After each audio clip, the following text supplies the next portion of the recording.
De volta com o Educador em Entrevista, converso agora com a Janaína da Associação Viva Cannabis. Gratidão pela participação conosco, boa tarde. Boa tarde, Luciano. Gratidão mais uma vez pelo convite. E vamos que vamos.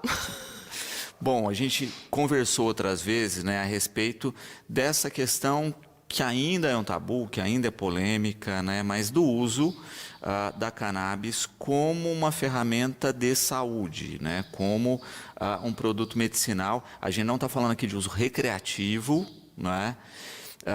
mas que tem abarcado aí uma grande discussão em todas as esferas do país e que pouco a pouco tem se notado uma mudança comportamental e legal nesse sentido. Sim. Bom, Luciano, você vê que em outros países, que já legalizaram, já tem tido resultados fantásticos, inclusive na economia do país, que aumentou bastante, na questão de empregos e da saúde, que vem trazendo bastante qualidade de vida para quem passa a usar o óleo de cannabis como tratamento prioritário. E a gente fala de diversos tipos de patologia mesmo, diversos tipos de doença.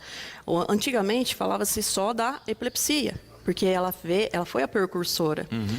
Foi através da epilepsia que viemos buscando esse conhecimento, esse aprofundamento no sentido do conhecimento de todos os benefícios que a cannabis pode proporcionar. E justamente, com casos de epilepsia frequentes, com pessoas que tinham dezenas de crises diárias, que já tinham testado todos os medicamentos disponíveis no mercado e que tiveram uma eficácia de fato, em reduzir, em alguns casos, até zerar essa frequência aí de crises com o óleo. Perfeitamente. Perfeitamente. Chegou sim, teve o precursor, que trouxe, através da epilepsia, esse conhecimento para a gente. A filha tinha 86 convulsões diárias. Ele fez um caderninho, montou um caderninho, anotando todos os dias quantas convulsões ela tinha diariamente. Os horários. Os horários, tudo. E com o uso do óleo, como veio reduzindo até chegar a quase nada. E o interessante é que daí veio também a fibromialgia, o Parkinson, o Alzheimer, o câncer, o autismo e várias outras. Também é interessante a gente pensar na questão de como isso tem se tornado abrangente e como era difícil, inclusive, fazer pesquisa relacionada a isso, Porque a legislação travava, inclusive, as ações de pesquisa. Claro, porque não tinha quem fornecer a matéria-prima para ceder para pesquisa. Hoje, igual, por exemplo, eles já conseguem, através mesmo, acredito eu, que das associações ou dos habeas corpus individuais, do salvo-conduto. Igual, por exemplo, eu tenho o habeas corpus. Eu posso plantar 40 pés por ano para produzir o meu próprio tratamento. Eu mesma produzo o meu óleo, a minha pomada, para tratar a minha fibromialgia, o meu transtorno bipolar, a minha ansiedade. E com isso, com esses tipos de habeas corpus, tanto associativo como individual, e cannabis no SUS e tudo mais, conseguiram a matéria-prima para a pesquisa. As parcerias com as associações para fazer a pesquisa também, isso ajudou bastante. E a gente sabe que é uma questão bem ainda incipiente, não é? É o que o Carlos Eduardo coloca, Olha, a gente observa aí muitos tratamentos feitos com óleo, Ele fala, você acredita que em um espaço de tempo aí a gente vai ter, de fato, medicamentos, comprimidos, a partir dessas pesquisas?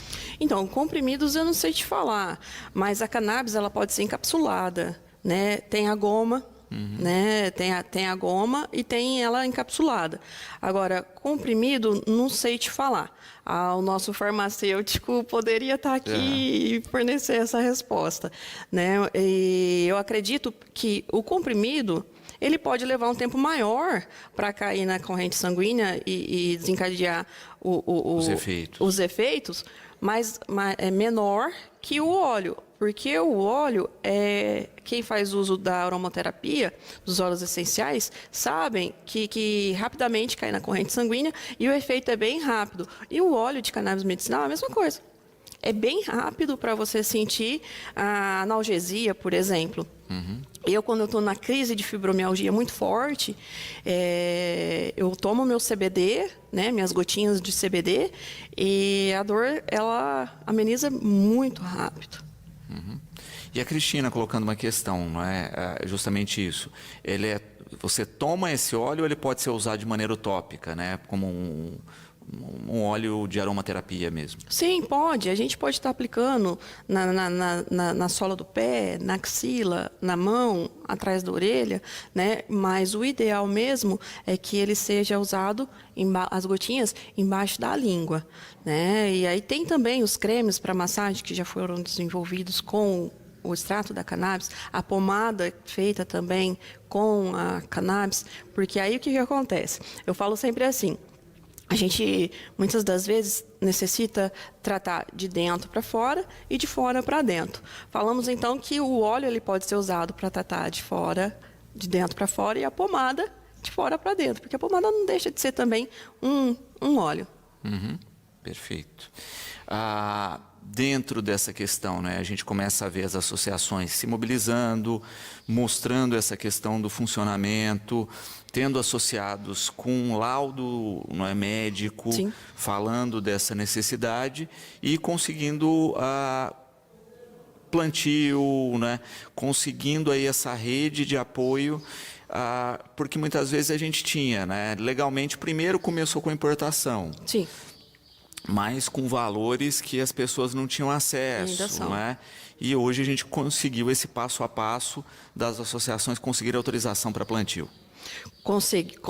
Não que as associações conseguem a autorização para plantio. Nós fazemos a junção com a equipe de advogados, né? Sim, sim. Então, porque tem todo, como você disse, um passo a passo. Por exemplo, a pessoa ela se associa, né, em alguma associação, a associação tem a sua equipe de médicos, de advogados e de um conjunto como que eu posso te dizer, uma equipe multidisciplinar. E com tudo isso, ela passa pelo médico, ela tem a prescrição médica, ela tem um laudo, né? Fora os outros que ela já vem recebendo de outros médicos para comprovar a sua patologia, e vai juntando todas essas informações, montando todo um processo até conseguir que venha, assim, o salvo-conduto, né? O habeas corpus individual, para que a pessoa possa plantar, né? Cultivar seu próprio remédio. E justamente, né, porque a gente acabava vendo isso, por exemplo, na questão da importação, no caso de algumas famílias. Se fazia todo o processo, importava, e aí muitas vezes a gente via famílias em desespero porque o produto estava acabando e aí não conseguia renovar isso, ou a burocracia era tão grande que não conseguia ter o medicamento a tempo. Então, se a gente vai pensar, né, em pais, por exemplo, em crianças que conseguiram reduzir drasticamente o quadro de convulsões, pensando que iam voltar para a situação anterior, né, imagino como é que ficava o psicológico dessas pessoas por terem utilizado o medicamento que comprovadamente deu resultado e não terem acesso a esse medicamento. Sim, dá para entender bastante isso que você está colocando agora em pauta, Luciano, através de um vídeo no YouTube que ele chama Ilegal. É um vídeo perfeito que quem quiser entender um pouco mais dessa situação, desse desespero, é só assistir esse vídeo que ele explica nitidamente como que acontecia com várias famílias que dependia da importação. Né? E hoje, graças a Deus, deu esse passo gigante, né, das associações conseguirem estar aí juntas, unidas e trazendo informações para quem não entende, quem não sabe como conseguir o óleo hoje aqui no Brasil, como conseguir plantar, cultivar sua própria florzinha para fazer seu remédio, né? E E isso para a gente é muito gratificante, saber que vai reduzir todo esse desespero. Jana, tem também uma questão, né, interessante aí de se pensar, que é o quanto, né, esse processo tem encaminhado, mas ainda a gente tem uma discussão que foge a todo o processo, que é o que a gente falava da discussão do tabu, né, que envolve uma questão que não é a científica, né, e que muitas vezes trava o processo da própria questão, né, da proibição lá atrás do uso recreativo, não é? Que foi feita de uma base científica meio bizarra, que, por exemplo, libera o álcool, que é tão prejudicial quanto, não é? Sim, sim. E que proíbe a cannabis, não é? Então, a gente ainda tem um processo de discussão que vai levar um tempo para a sociedade compreender o peso, né, de cada droga, né, no sentido recreativo, vamos dizer assim, e o pulo disso na questão recreativa. Né? Porque quando a gente pensa, né, tem um ditado que fala, né, o que define, né, um remédio de um veneno é a quantidade. É a dose. Né, é a dose.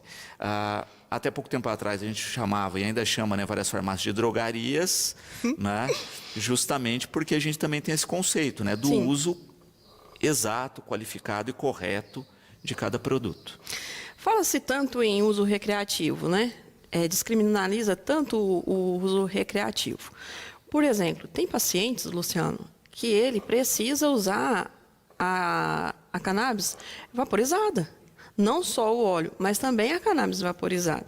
Né? Então, mesmo o pessoal que faz o uso recreativo aí, de uma certa forma, não, vamos dizer assim, tão corretamente, mas eles também estão se tratando. Né? A diferença, vamos dizer assim, dela vaporizada e dela recreativa, vaporizada com uma prescrição médica e dela vaporizada no uso recreativo, realmente é a dose, é a quantidade, né? Quantas vezes você vai fazer o uso por dia, a quantidade de quantas que você vai usar por dia, aí sim, toda, vamos dizer, orientada pelo médico, que é diferente do recreativo lá, que cada hora tá fumando um tanto, não tem hora, não tem quantidade, né? Mas não deixa, de certa forma, estar se medicando. Viu? Exatamente. E compreendendo esse processo, né, de ter uma avaliação, e isso é uma questão importante da gente colocar também, né? Tem que passar por um profissional qualificado, né? Hoje a gente tem poucos médicos que atuam na área com formação, né? A gente percebe que cada vez mais profissionais têm procurado entender esse processo e você tem que estar laudado por um médico desse. Tem. Os pacientes de uma associação, eles não conseguem adquirir o óleo senão com uma prescrição médica. Não consegue. Né? E só complementando o que a gente estava falando anteriormente do uso recreativo e do uso com a prescrição médica, também é a qualidade da flor. Né? Porque a cannabis medicinal, a flor, ela é tratada com muito amor, com muita qualidade de cultivo. E também, posteriormente, porque o óleo ele passa por um processo muito bom. Agora, vamos dizer assim, o uso recreativo, muitas vezes a pessoa não sabe de onde vem, né, a cannabis. Então, ela corre muitos riscos. É por isso que, às vezes, vem até esse preconceito. Né? E é isso. A gente acaba observando muitas vezes isso, né? Quando a gente pega, fazendo um comparativo aqui, né, com o período americano da lei seca, né, em que se proibiu o consumo de álcool em todo o país e que você tinha o tráfico de álcool, né, Al Capone e companhia aí, e que você teve muitas intoxicações e mortes porque você não tinha uma fiscalização, já que o produto era ilegal e as pessoas estavam consumindo aí qualquer tipo de álcool. Não é? Do mesmo jeito a gente vê com a questão do uso recreativo da droga ilegal, que você não sabe a origem daquilo. Exatamente. E outra coisa, você já ouviu falar que alguém morreu de overdose de maconha? Já ouviu? E de álcool? Exato. Quando, né, se pensa aí nesse uso legal hoje, né, nessas medidas, Jana, como é que a associação tem funcionado, como é que as pessoas têm acesso a se associar e também acesso a profissionais médicos, né, para ver se de fato o caso dela se encaixa no tratamento canábico. Sim.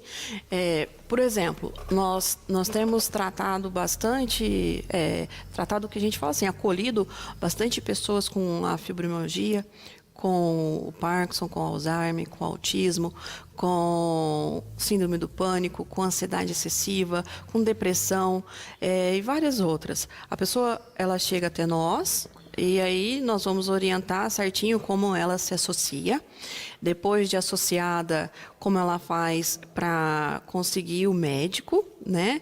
Porque geralmente, quando ela é uma pessoa, um associado, o médico sempre vai ter um valor social. Por exemplo, uma consulta que custaria 500, 600 reais, com a gente 100, 150, né?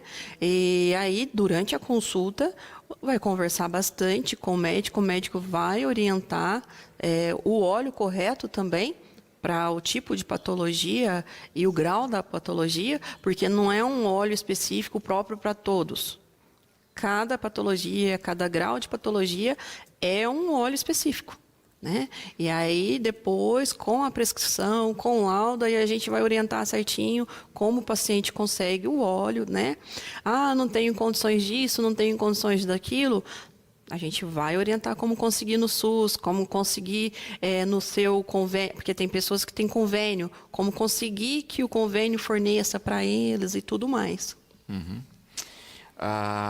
No caso específico aqui, né, o que a Cristina coloca, né, vocês têm um médico pela associação que atende com que frequência, como é que as pessoas podem fazer esse atendimento? Igual, por exemplo, hoje tem mutirão de consultas, né? À noite, nosso médico é o Dr. Gilmar, é tudo online por enquanto, né?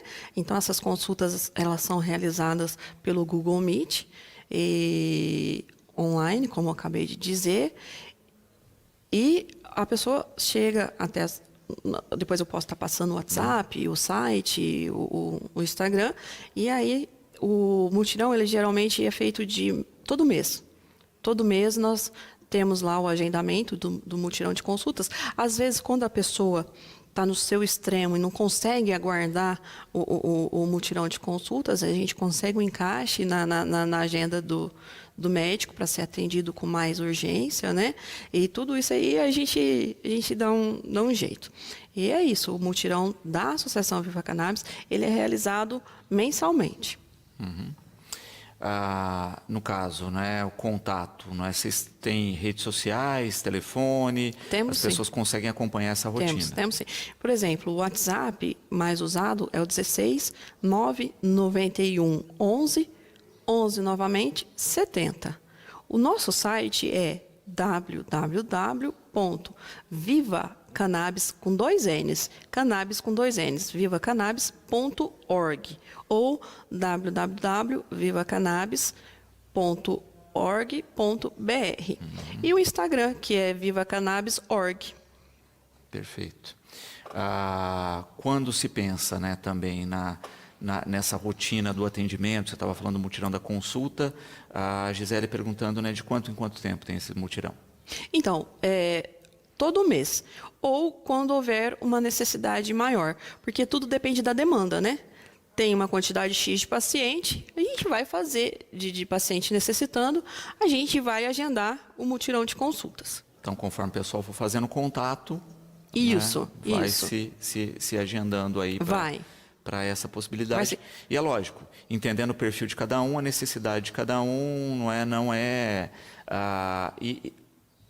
um ponto, né, que eu acho que a gente passou batido e tem que se deixar muito claro, né? A gente está falando de medicamentos à base de cannabis. Sim. Não são medicamentos recreativos, ou seja, a pessoa não fica chapada com o medicamento, né? O índice lá do que de fato, né, causa quero usar uma palavra mais correta, mas enfim, né, que causa o barato, né, que seria o THC, não é ele que é priorizado no medicamento, são os outros princípios ativos da cannabis que são né, num volume muito maior, inclusive, do que o próprio THC. Não, ô, Luciano, nós temos o óleo rico em THC. Mas é para um princípio específico. Para um princípio específico. Igual, por exemplo, nós temos o óleo rico em THC, rico em CBD, rico em THC e CBD, que no caso chamado 1 por 1, né? E a forma que o óleo é feito, independente de ser rico em THC, ele não vai dar essa brisa, né? Esse barato, como você disse, igual ele a maconha vaporizada, tá? Então pode ficar tranquilo que mesmo sendo um óleo rico em THC, não vai dar barato. Eu até esqueci de trazer o meu óleo, eu ia pingar umas gotinhas aqui na hora que começasse a entrevista, para vocês verem como que eu estava, até chegar no final da entrevista eu vou continuar do mesmo jeito. A única coisa que eu não ia estar mais sentindo dor, se eu estivesse sentindo dor, né? Perfeito. Jana, gratidão sempre pela participação. A gente espera que cada vez mais a discussão tenha, né, padrões técnicos e que tenha uma compreensão científica do processo, e fica sempre o convite aqui. Olha, Luciano, eu agradeço bastante mais uma vez, né, o convite de vocês e sempre aí as portas abertas. E eu peço, quem tiver dúvida ainda, quem não conseguiu fazer a pergunta ou quem for assistir depois, entre em contato com a gente, não fica com dúvida, vem, não espera precisar para apoiar a causa também, né? Muito obrigada, Luciano. Muito obrigada a todos que participaram.